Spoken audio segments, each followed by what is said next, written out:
그리스도의 심판석과 큰 백보라 심판은 서로 다른 심판입니다. 다른 것은 결코 같은 것이 아니라는 점을 반드시 유념해야 합니다. 병개된 성도들은 하나같이 로마서 14장 10절에 그리스도의 심판석을 하나님의 심판대로 변개시킴으로써 마치 그리스도의 심판석이 요한계시록 20장 11절부터 15절까지 말씀에 나오는 큰 백보라 심판과 동일한 것처럼 만들어버렸습니다. 그러다 보니 개역 개정판과 개역 한글판 성경을 쓰는 사람들은 그리스도의 심판석과 큰 백보라 심판이 서로 다르다는 것을 전혀 모릅니다. 그리스도의 심판석에서 받게 될 5개의 면류관이 무엇인지 모르며 또 어떻게 준비해야 그러한 면류관들을 받을 수 있는지에 관해서도 전혀 무지합니다.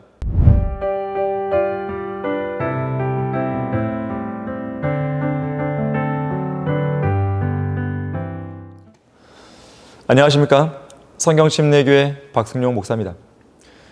인생과 철학의 모든 문제를 종결짓는 결정적인 진리가 전도서 12장 14절에 적시되어 있습니다. 이는 하나님께서 선이든 악이든 모든 행위와 모든 은밀한 것들을 심판하실 것입니다. 온 땅의 심판자이신 하나님께서는 선이든 악이든 모든 사람의 행위와 행동들을 저울질하십니다. 주께서 우리의 죄악들을 주 앞에 놓으시며 우리의 은밀한 죄를 주의 얼굴빛 가운데 두셨으니 그러나 내가 너희에게 말하노니 사람이 말하는 어떠한 빈말이라도 심판 날에는 그에 관하여 설명하게 되리라. 이는 숨겨진 것이 드러나지 않을 것이 없고 비밀로 간직된 것도 공개되지 않을 것이 없음이니라. 이런 일은 하나님께서 나의 복음대로 예수 그리스도를 통하여 사람들의 은밀한 것들을 심판하실 그날에 있으리라. 죄악의 일꾼들에게는 자신들을 숨길 수 있는 암흑도 없고 죽음의 그림자도 없도다. 심판의 보좌에 앉은 왕은 그의 눈으로 모든 악을 흩어버리느니라. 나는 내 마음을 깨끗하게 하였도다. 나는 내 죄에서 정결케 되었다라고 말할 수 있는 자가 누구냐? 자, 그런데 하나님의 심판에 대해 오해하는 사람들이 있습니다.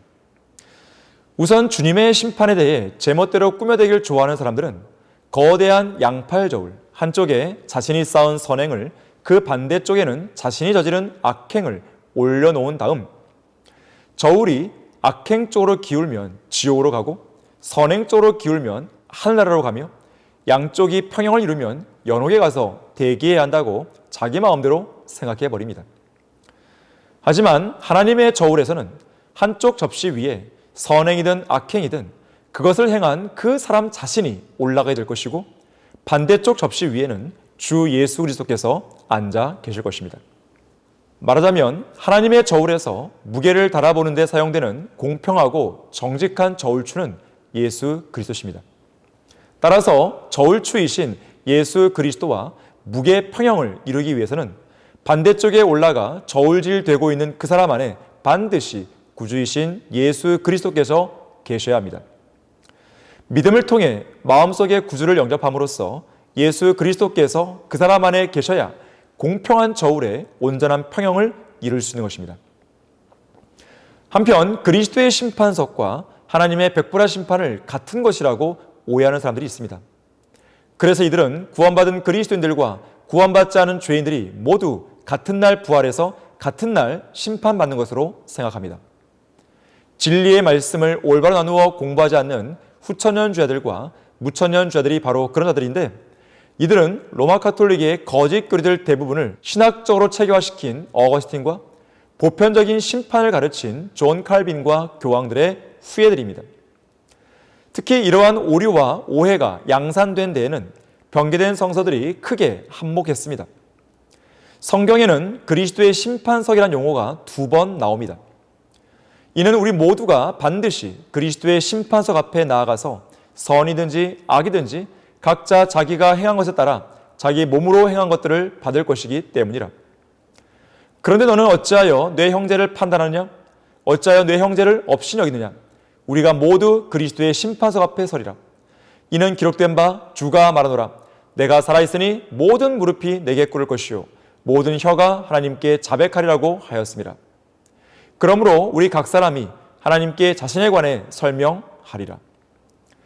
이상 두 본문 중에서 변개된 성서들은 하나같이 로마서 14장 10절에 그리스도의 심판석을 하나님의 심판대로 변개시킴으로써 마치 그리스도의 심판석이 요한계시록 20장 11절부터 15절까지 말씀에 나오는 큰 백보라 심판과 동일한 것처럼 만들어버렸습니다. 그러다 보니 개역 개정판과 개역 한글판 성경을 쓰는 사람들은 그리스도의 심판석과 큰 백보라 심판이 서로 다르다는 것을 전혀 모릅니다. 심지어 이러한 무지를 넘어 그리스도의 심판석에서 받게 될 5개의 면류관이 무엇인지 모르며 또 어떻게 준비해야 그러한 면류관들을 받을 수 있는지에 관해서도 전혀 무지합니다. 사실 관심조차 없습니다. 그들의 관심사는 오직 이 땅에만 있을 뿐 구원받은 그리스도인들의 시민권이 있는 셋째 하늘에 대해서는 별 관심이 없습니다. 한 번은 이성호 목사가 한국 대학생 선교회 CCC의 설립자인 김중건 목사에게 다음과 같이 질문한 적이 있습니다. 목사님은 장차 우리 그리스도인들이 서게 될 그리스도의 심판석에서 지금까지 해온 사역들 중 어떤 일에 대해 칭찬을 받을 것 같습니까? 어떤 면류관을 상급으로 받을 것 같습니까? 그러자 어떤 면류관들이 있는지조차 몰랐던 김중건 목사는 매우 부끄러웠는지 얼굴을 붉히며 대답을 회피했다고 합니다. 이것이 바로 배교한 교회 시대의 한국식 기독교계의 비참한 현 주소입니다. 찰스 스펄전은 이렇게 말했습니다. 우리는 그리스도의 심판석에서 자신의 위선, 그러니까 자신의 위선에 대해 반드시 해명해야 합니다. 그리스도의 심판석과 큰 백보라 심판은 서로 다른 심판입니다. 다른 것은 결코 같은 것이 아니라는 점을 반드시 유념해야 합니다. 우선 심판을 받는 대상이 다른데 그리스도의 심판석에서는 거듭난 그리스도인들이 심판을 받는 반면 큰 백보라 심판에서는 구원받지 못한 죄인들이 심판을 받습니다. 특히 큰 백보라 심판의 의로운 재판관은 그리스도의 심판석과 마찬가지로 하나님이신 주 예수 그리스도십니다. 왜냐하면 하나님 아버지께서 모든 심판을 아들이신 예수 그리스도께 맡기셨고 또 친히 선정하신 그 사람 곧 심판하는 권세가 부여된 인자를 통하여 의로 세상을 심판하실 한 날을 정해 놓으셨기 때문입니다. 큰 백보자 위에 앉아 계실 재판관께서는 죄가 전혀 없으시고 뇌물 같은 것은 일체 받지 않으시며 어떤 식으로든 뇌물에 영향을 받아 한쪽으로 기울어진 불공정한 심판을 행하지도 않으십니다. 또한 초림 때 지상에서 보내신 33년간의 삶에서 실수나 잘못, 오류 등이 전혀 없었고 석가모니, 마호메트, 공자, 조로아스터 등과 달리 친히 인류의 죄를 대신하여 죽으셨다가 다시 살아나심으로 자신에게 죄가 전혀 없다는 사실을 입증해 보셨습니다. 한편 큰 백보라 심판에서 배석할 배심원들이 있는데 바로 교회 시대의 거듭난 성도들입니다. 그리스도인들은 큰 백보라 심판에서 심판받는 대상이 아닙니다. 그리스도인들의 죄에 대한 심판은 큰 백보라 심판이 시행되기 3000여 년 전에 갈보리 십자가에서 구주이신 예수 그리스도를 통해 이미 이루어졌고 또 상급 및 면류관에 관한 결상과 심판은 큰 백보라 심판이 펼쳐지기 1000여 년 전에 그리스도의 심판석에서 이미 끝났습니다. 그래서 그리스도인들은 큰 백보라 심판에서 재판관이신 예수 그리스도를 섬기는 배심원들로서 심판하는 위치에 앉게 됩니다. 너희는 성도들이 세상을 심판하려는 것을 알지 못하느냐? 너희는 우리가 천사들을 심판하려는 것을 알지 못하느냐? 큰 백보라 심판에서 심판받게 될 피고들은 바다 안에 또 사망과 지옥 안에 있던 죽은 자들인데 말하자면 7000년간의 인류 역사, 즉 아담부터 천년왕국 기간에 이르기까지 구원받지 못한 모든 죄인들인 것입니다. 또한 타락한 천사들도 심판받게 될 피고들로 불려나올 것입니다.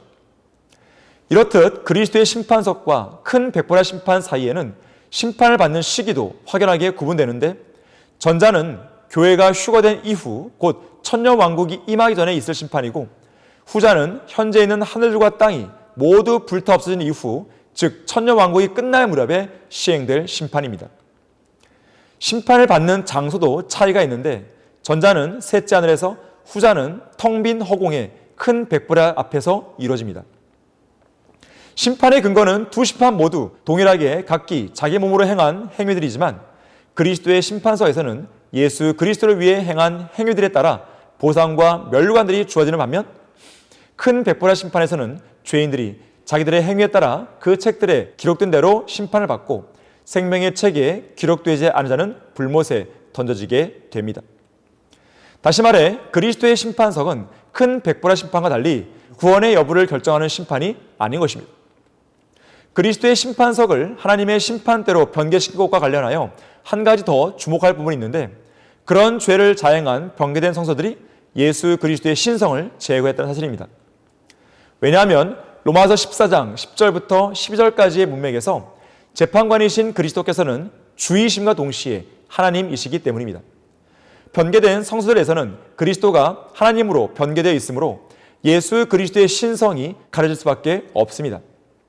한편 그리스도의 심판서에서 받게 될 면류관은 모두 5가지로서 재림을 사모하는 성도들에게 주어지는 의의 면류관, 순교자들 또는 시험을 이기는 성도들에게 주어지는 생명의 면류관, 모든 일에 자자하면서 규칙대로 믿음의 경주를 마친 성도들에게 주어지는 썩자들 면류관, 신실하게 주님을 섬기고 양무리를 돌본 목자들에게 주어지는 영광의 면류관, 혼들을 이겨온 불영자들에게 주어지는 자랑의 면류관이 있습니다.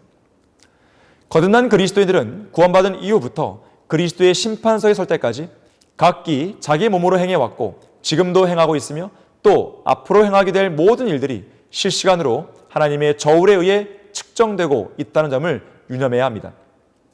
한 번은 찬송 작사자 보너가 다음과 같은 꿈을 꾸었습니다.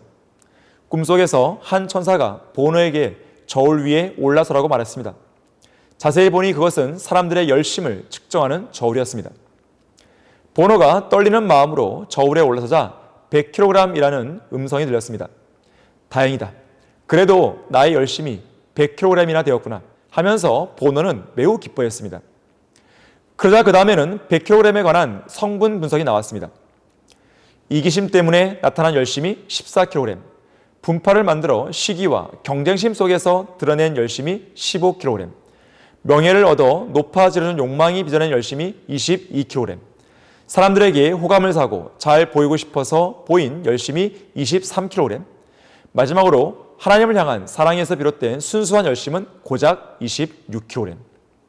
깜짝 놀라 잠에서 깨은 보너는 지금까지 자기가 드러낸 열심 대부분이 자신의 정욕을 채우기 위한 열심이었다는 사실을 깨닫고는 즉시 무릎을 꿇고 하나님께 눈물로 회개했습니다. 우리가 각자의 몸으로 행한 행동들에 대해 엄중한 평가를 받는 날이 다가오고 있음을 잊지 말아야 합니다. 그렇게 하는 것만이 가장 현명하게 사는 인생임을 꼭 기억하길 바라겠습니다.